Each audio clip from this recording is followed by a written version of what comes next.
வடக்கில் உள்ள பிரச்சினைகள்தான் தெற்கிலும் உள்ளன.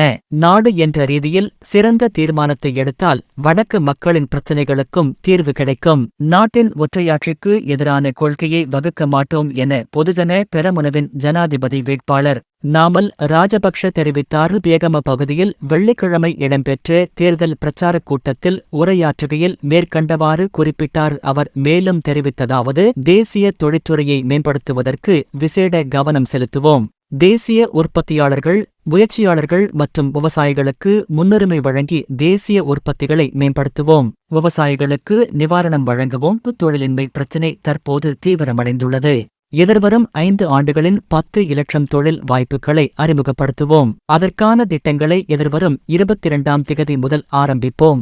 தேசிய மட்டத்தில் கைத்தொழில் பேட்டைகளை ஸ்தாபிப்போம். அரசியலமைப்பின் 13வது திருத்தம் பற்றி பொய்யுரைக்க வேண்டிய தேவை கிடையாது.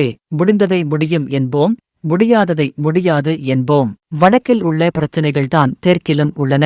நாடு என்ற ரீதியில் சிந்தித்து சிறந்த தீர்மானத்தை எடுத்தால் வடக்கு மக்களின் பிரச்சினைகளுக்கு தீர்வு காணலாம். அப்போது அரசியல்வாதிகளின் பிரச்சினைகளுக்கு தீர்வு கிடைக்காமல் போகும். பிரதான ஜனாதிபதி வேட்பாளர்களின் தேர்தல் விஞ்ஞாபனங்கள் ஒருமித்த தன்மையில் உள்ளன.